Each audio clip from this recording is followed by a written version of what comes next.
Então, companheiros, nós passamos a palavra ao Humberto, que falará sobre causas espirituais das doenças. Por favor, Humberto. Obrigado, Marcelo, mais uma vez. Boa noite aos amigos que nos acompanham pela internet.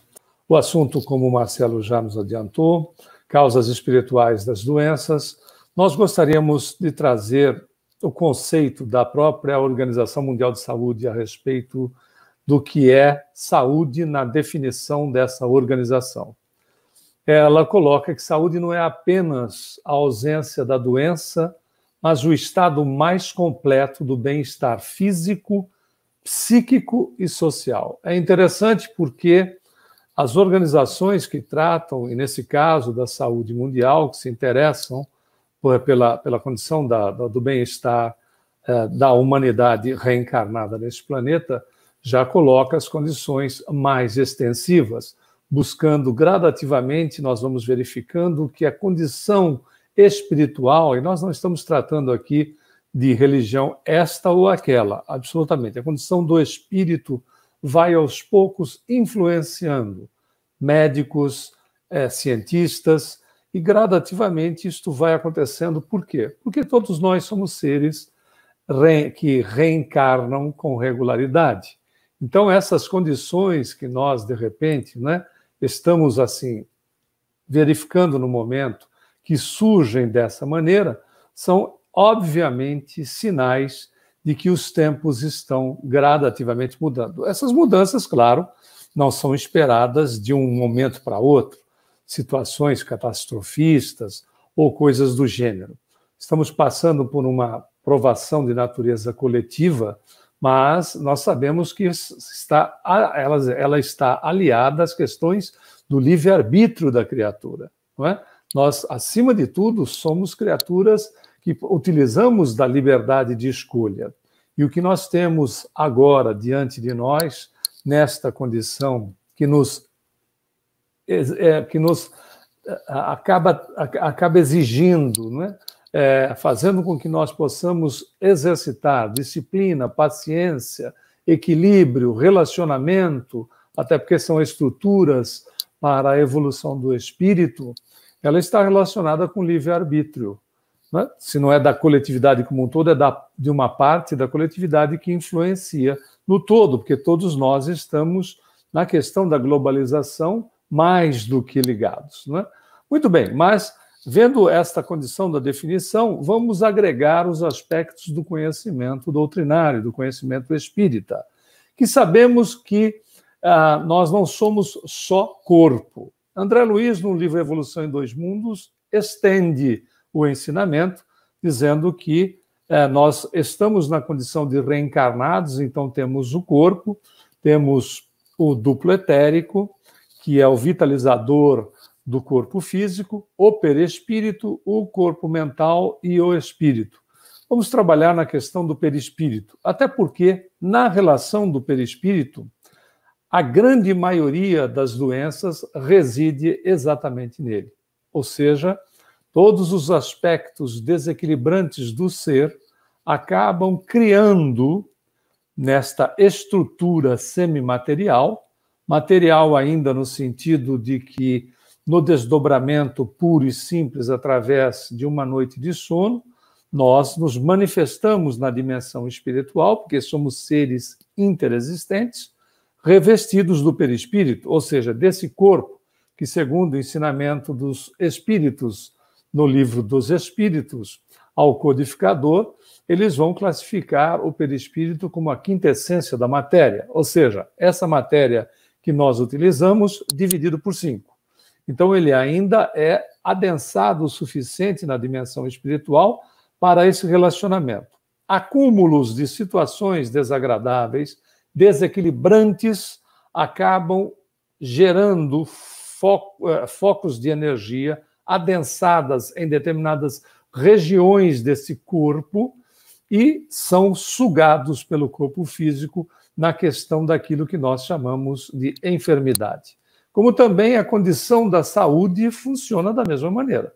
Né? É a estruturação do perispírito, o equilíbrio da criatura, que faz com que as energias positivas circulem nesta organização e sejam refletidas na organização física. Mas, porém, falamos então a condição dele como matéria sutil, elo de ligação entre o corpo e o espírito, né? Então, por isso, essa necessidade desse corpo mais adensado, fazendo esta ligação com o espírito, é o arquivo biológico de todos nós e é sujeito às leis materiais, considerando que a gravidade, a título de exemplo, influencia nesse corpo um tanto mais sutil, mas ainda muito material. É também o registro das nossas vivências. Ele registra tudo que o espírito percebe e vivencia no seu ambiente. Ele é como um arquivo temporário ou memória orgânica, guardando toda a atividade reflexa e automática. Ou seja, nós não precisamos desenvolver tudo isso em cada reencarnação. Existe uma memória orgânica, existe todas essas condições para que as atividades reflexas e automáticas ocorram. Isso somos nós.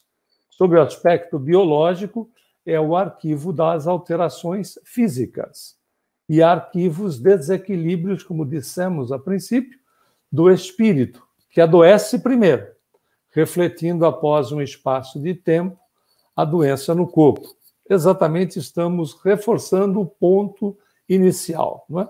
O corpo físico para o perispírito, para aquilo que nós, como espíritos, sentimos, para aquilo que as nossas emoções, não é, funcionem, todos esses registros da nossa mente ficam alojados no perispírito, positivos ou negativos, reforçando os pontos anteriores, e se refletindo na organização fisiológica da maneira desconfortável ou confortável.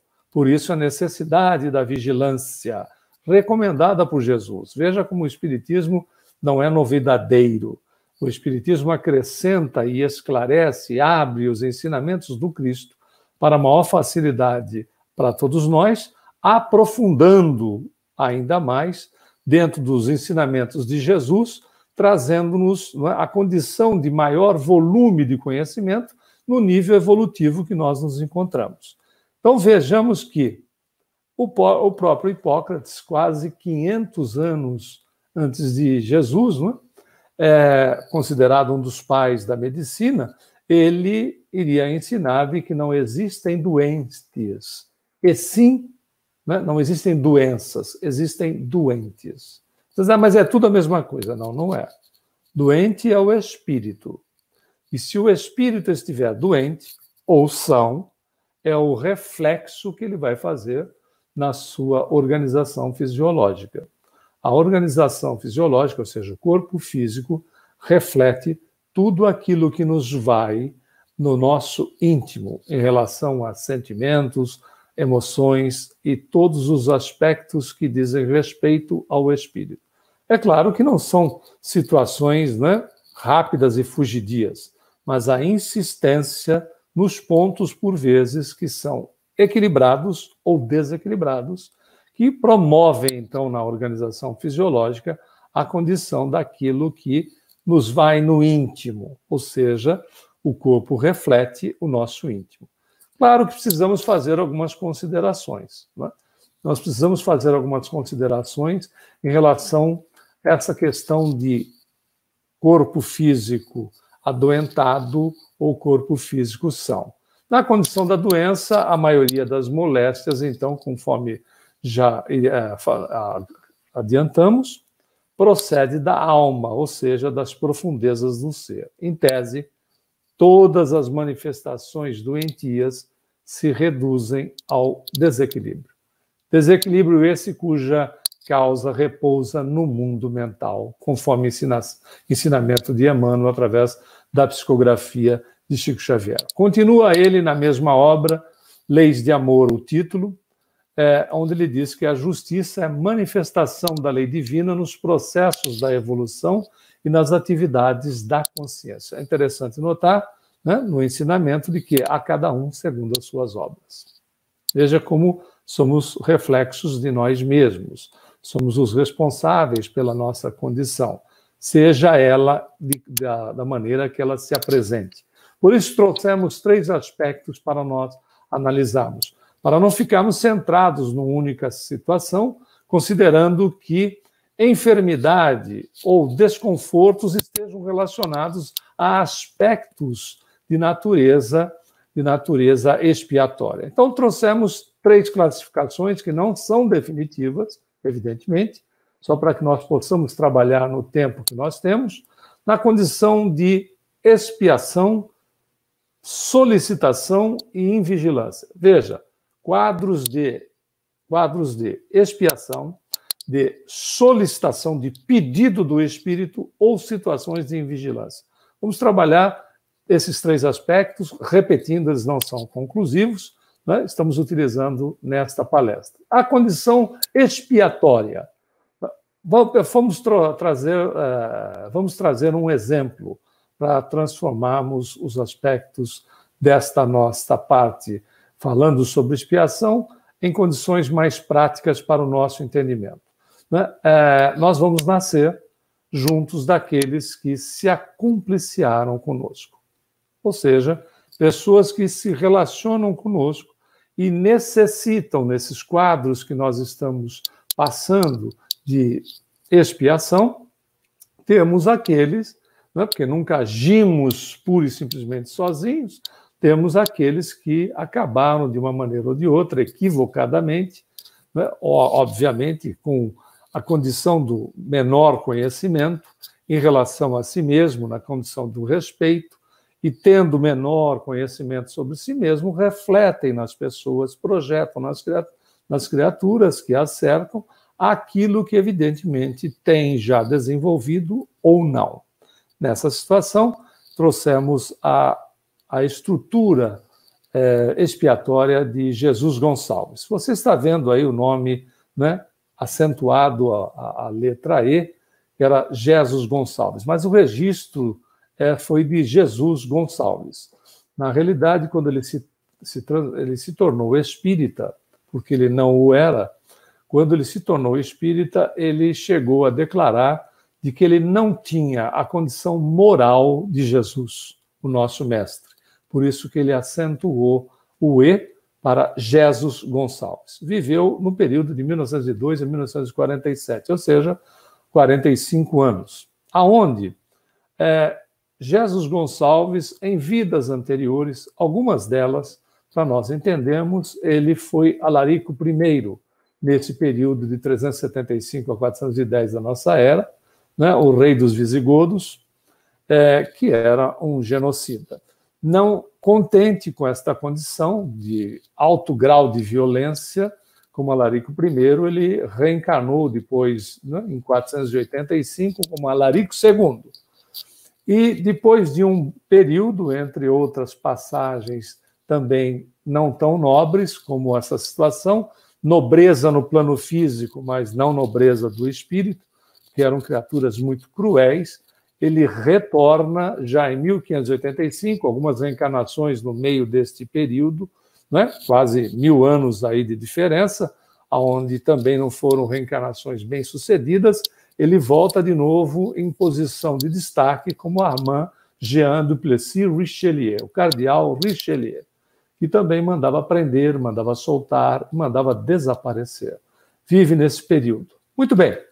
Em determinado momento, o espírito, não é? Jesus Gonçalves, se conscientiza em relação à sua condição, reencarna, né? E, pela condição daquilo que havia promovido para os outros, lembrando, nós nunca promovemos somente para os outros, nós promovemos para nós mesmos.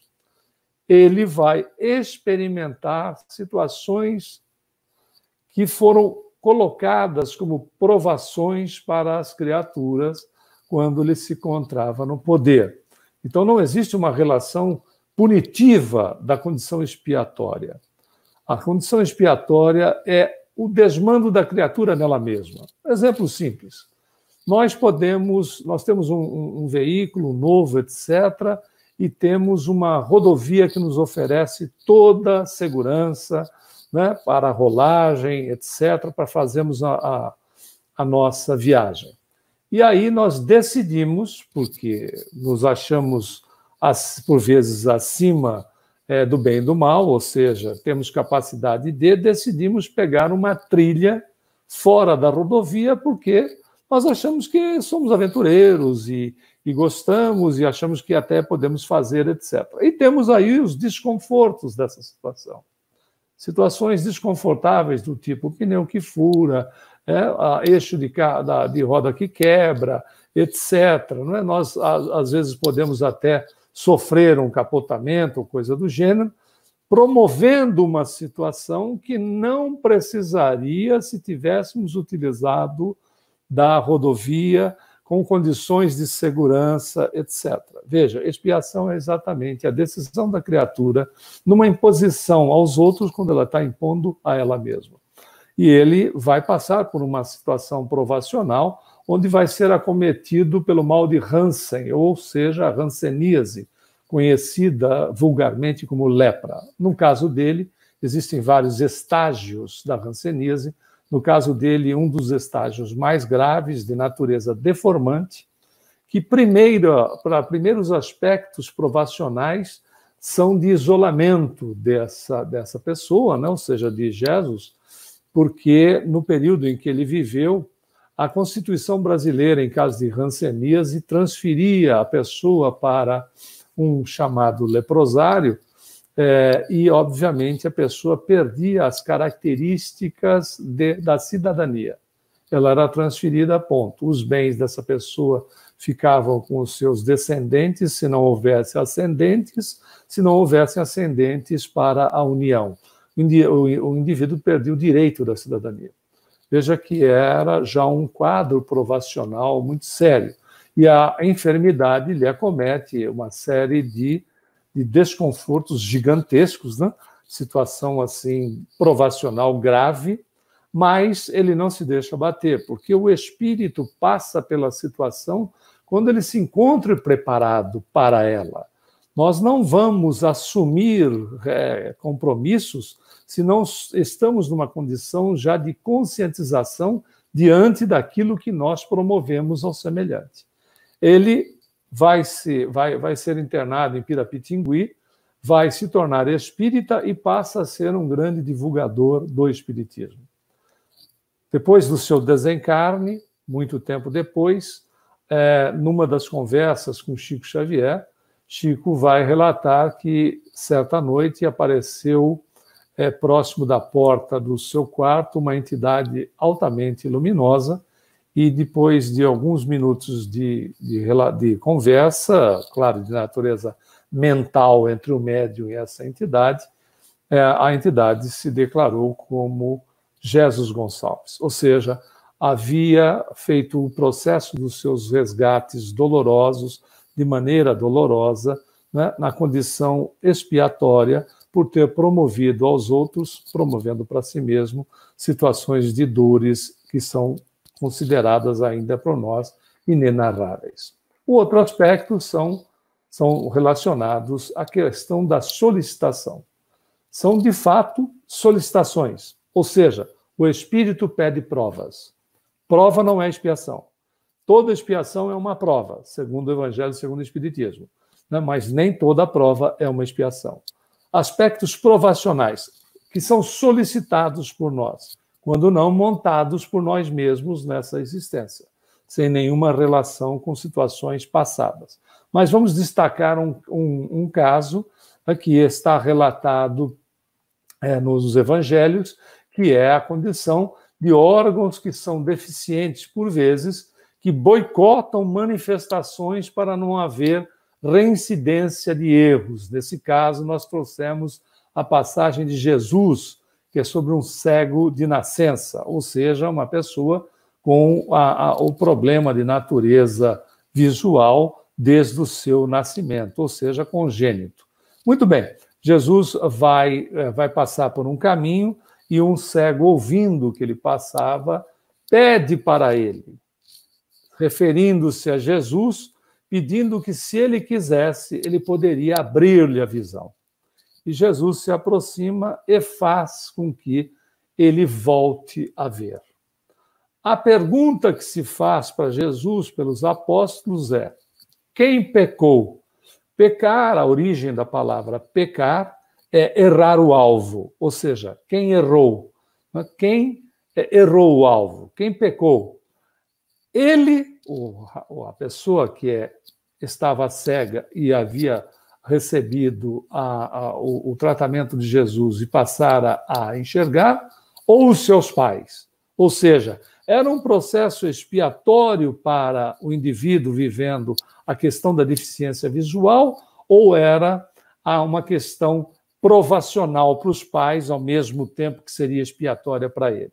E Jesus, com clareza, diz: nem ele, nem seus pais pecaram. Ou seja, não havia aqui uma condição expiatória de um lado e provacional do outro. Pelo contrário, né? Nem ele, nem seus pais pecaram. Antes, ele veio dar testemunho para o Filho do Homem. Ou seja, Jesus se classificava como Filho do Homem, ou seja, uma criatura semelhante a nós, né? Na condição de nascimento, vida, etc. Ele veio dar testemunho para o Filho do Homem.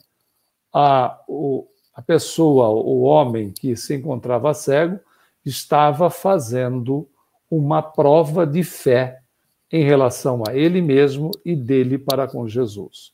Havia ali um procedimento de solicitação para provação da sua fé, repetindo nele mesmo, até porque se não temos uma estrutura de exercício da fé em nós não vamos ter fé em coisa alguma, né? Principalmente na relação da espiritualidade. Se não exercitarmos a fé em nós, né? Temos em nós para podermos, né, ter fé em Deus, em Jesus, ou na espiritualidade maior e assim sucessivamente.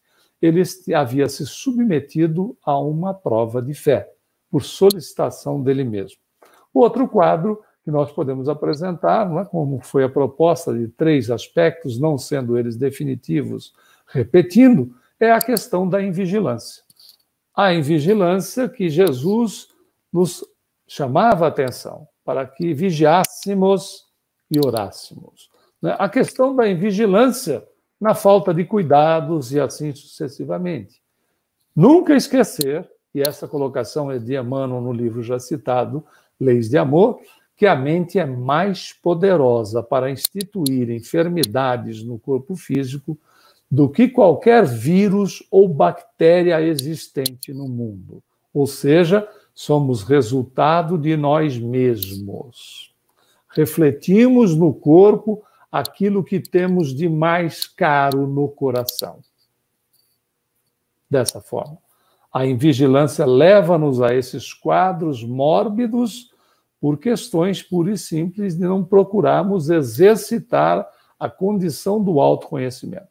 Porque em procurando nos conhecer, e aí entra o Evangelho de Jesus, né, entra os ensinamentos da nossa doutrina, e quanto mais nós procuramos estudar, meditar sobre o Evangelho do Cristo e procuramos exercitá-lo, mais nós vamos dando bases para o nosso autoconhecimento, significando que quanto mais nós nos conhecemos, mais nós ficamos vigilantes sobre nós mesmos, mais nós gerenciamos a nossa vida, mais cuidado nós passamos a tomar conosco e valorização nossa, a se refletir no semelhante, a se projetar no semelhante. Essa é a importância.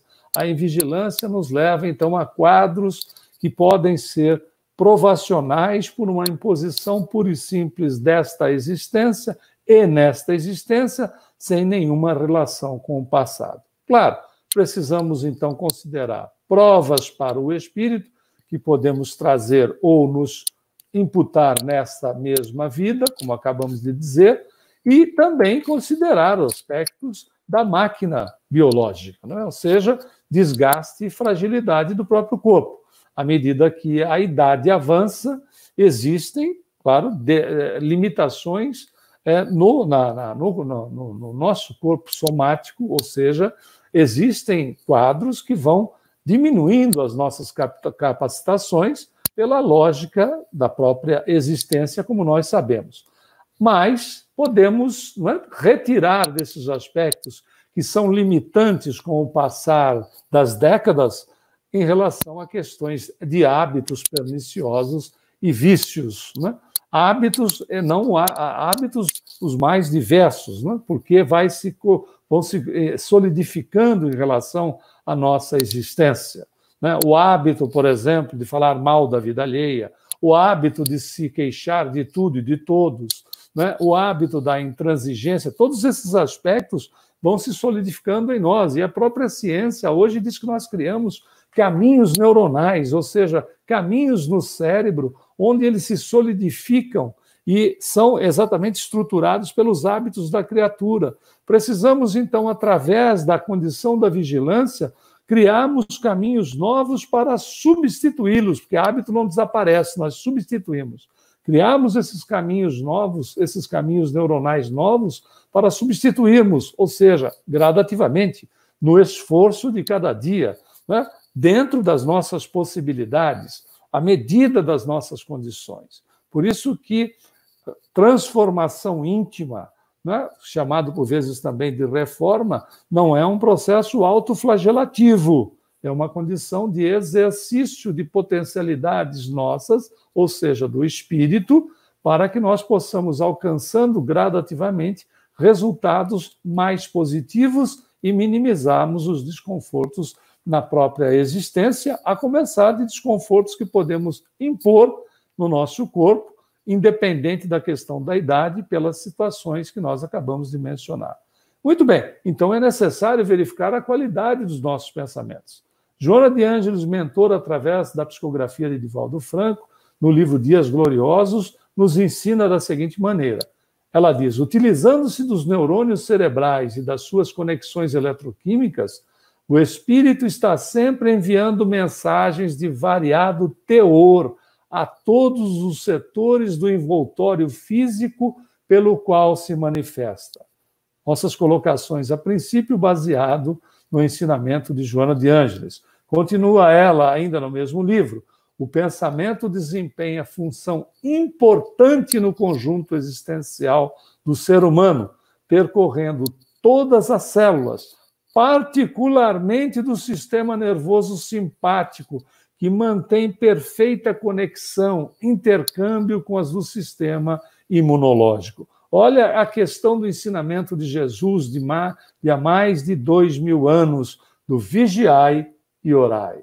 Vigilância sobre os nossos pensamentos, oração para que nós possamos nos fortalecer e, obviamente, que nós possamos, com isso, termos mais capacitação de vigiarmos a nós mesmos, para que o nosso relacionamento com o semelhante seja o mais saudável.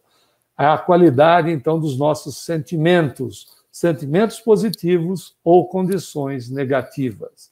E aí nós entenderemos os bem-aventurados os aflitos, que Jesus nos traz no Evangelho. Quer dizer, as vicissitudes da vida, as dificuldades da vida, são de duas espécies, conforme o Evangelho segundo o Espiritismo nos traz. Ou, se assim nós quisermos, tem duas fontes bem diferentes que importa distinguir. Uma tem sua causa na vida presente, outras fora dela. E quantos males, nós encontramos no capítulo 5º, quantos males e enfermidades são a consequência da intemperança e dos excessos de todos os gêneros. Vejamos, por vezes somos infelizes por nos excedermos em várias particularidades ou, como diz a mensagem, excessos de todos os gêneros. Por isso que as dores da alma não são conhecidas, que nós podemos trabalhar, como dissemos, né, criando alternativas novas em nós mesmos. Quais são elas, senão o egoísmo, o orgulho, o medo, a ilusão, a culpa, a mágoa, a baixa estima, a rigidez de pensamentos e de atitude, a ansiedade, a inveja, a violência, insegurança da criatura, dependência, vícios os mais diversos, irresponsabilidade e crueldade. Nós já temos conhecimento sobre isso, o nosso nível evolutivo. Nós somos espíritos em expiação e provas, indo para a regeneração. Nós já temos conhecimento sobre isso. E temos, então, conhecimento sobre os prazeres, o que faz bem para a alma, o que faz bem para nós, que se reflete no corpo, senão a alegria de viver, desapegos. Desapegar-se não é lançar as coisas fora, não é desvalorizar as conquistas, é não se escravizar nelas, sejam elas de que natureza forem, material ou pessoal. Sabedoria, paciência, exercícios que estamos fazendo, estejamos bem ou a contragosto, é o que precisamos fazer no momento. Afetividade, olha as oportunidades, respeito, autoestima, liberdade, lucidez nas nossas atitudes, humildade perante a vida, reconhecimento, compaixão, coragem, bondade, perdão, amor e aceitação. Não é tudo de uma vez. É nós trabalharmos aspectos descobertos em nós mesmos. O Emmanuel, na mesma obra, Leis de Amor, cita que quando nós descobrimos um hábito desagradável em nós, porque está como o hábito que está automatizado. Quando nós percebemos esta condição, o espírito, ou seja, nós já evoluímos, porque passamos a perceber, e aí o esforço de começar o trabalho de mudança. Então, não é tudo de uma única vez. São os aspectos que nós temos positivos, né, conscientes que estamos trabalhando essas condições para que eles possam ir gradativamente superando situações ou momentos que nós, efetivamente, né, não temos ainda capacidade de administrar como um todo. Por isso, a terapêutica espírita nos auxilia muito, né? A casa espírita nos auxilia muito. E nós, nesse momento, dessa situação que nós estamos vivenciando, sabemos que a terapêutica espírita atua em nós na condição de nós nos ligarmos, né, através da fluidoterapia, que nós recebemos, né, os fluidos espirituais nessa ligação que nós estamos fazendo. Os nossos mentores estão atuando em todos nós. Né? Nós nos ligamos mentalmente com a casa, nos ligamos mentalmente com o trabalho e recebemos, né, os passes, a fluidoterapia necessária. As palestras e estudo, né, palestras que nós estamos desenvolvendo, que nós estamos participando, e o nosso desejo, a nossa boa vontade, a nossa aplicação em estudar. Porque conhecer o Espiritismo é conhecer os espíritos é conhecer a nós mesmos. Então, estudar Espiritismo é procurar conhecer-se. A prece como veículo maior de ligação criatura-criador, que nós temos a capacidade e nós temos essa condição de entrarmos em contato com o Criador, sem intermediários, né? O processo de desobsessivo que se dá pelo esforço da criatura e pelo trabalho que pode a doutrina nos fazer em sua terapia.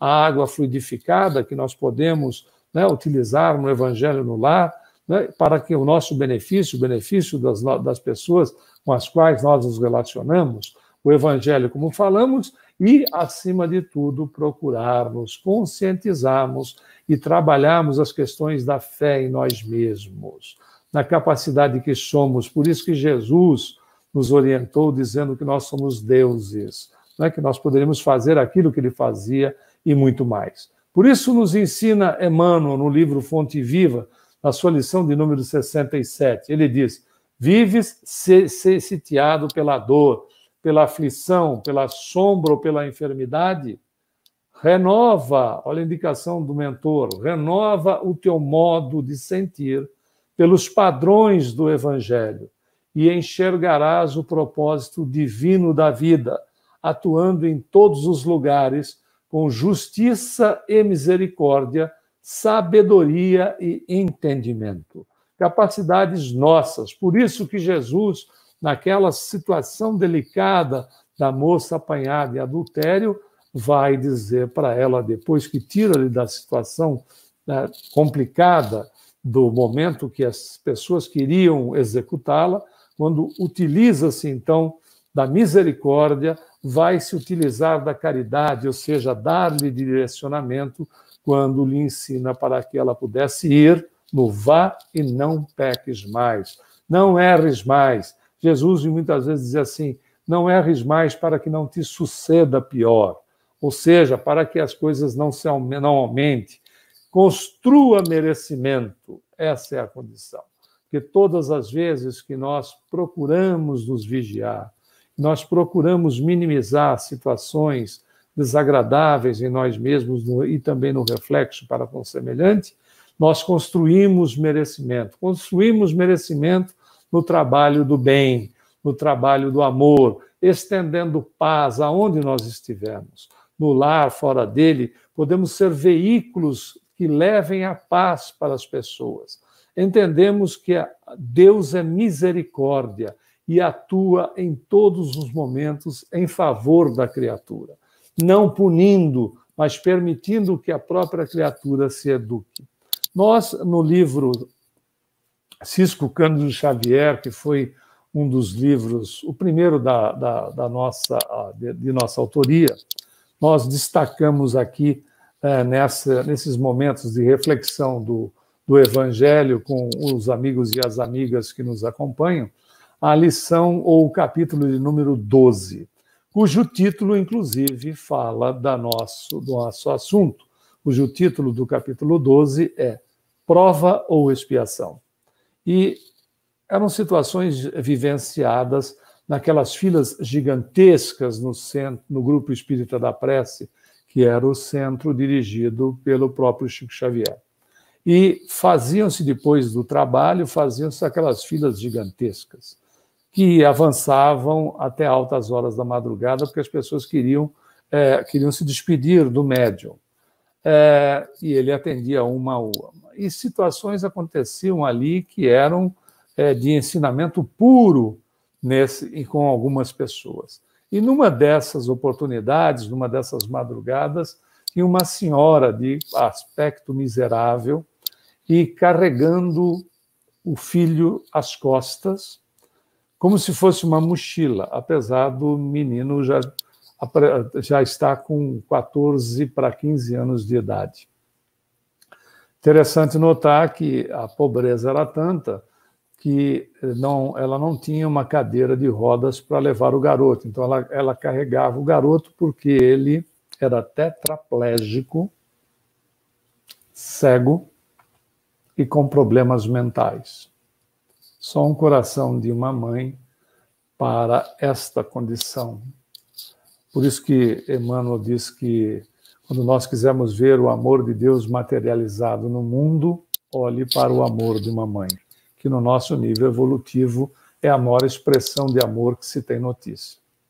Muito bem, aí ela chegou perto do Chico, com aquela questão, né, simplória que estava se apresentando, numa linha próxima da miserabilidade, e pediu para o tio Chico abençoá-la e abençoar o seu filho.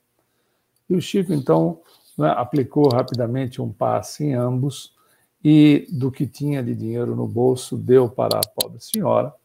E quando a senhora se retirou, ele estava sendo assistido pelo espírito do Dr. Bezerra de Menezes, né, o que foi médico aqui no planeta, né, pessoa de alta capacitação, espírito de alta envergadura. E aí ele perguntou para o Dr. Bezerra o que fez esse espírito, né, para estar nessa condição e essa pobre dessa mãe.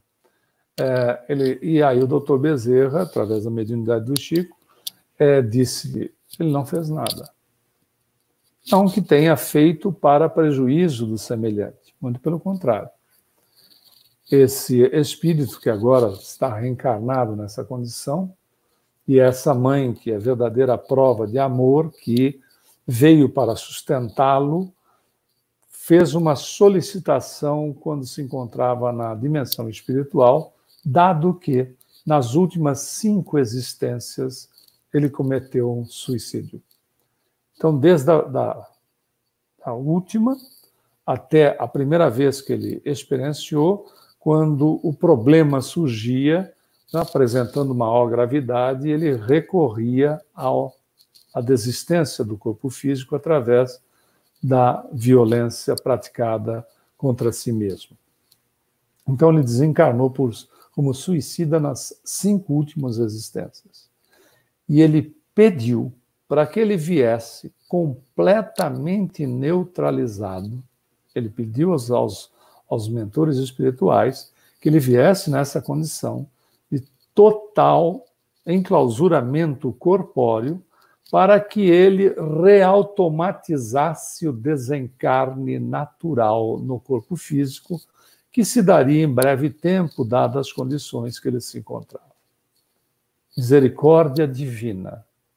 Nunca um quadro punitivo, mas um quadro de uma criatura que está trabalhando a própria educação, solicitando os bloqueios necessários para que não reincidisse num equívoco tão grandioso mais uma vez e, ao mesmo tempo, estivesse neutralizado de maneira a poder reautomatizar a condição do desencarne natural.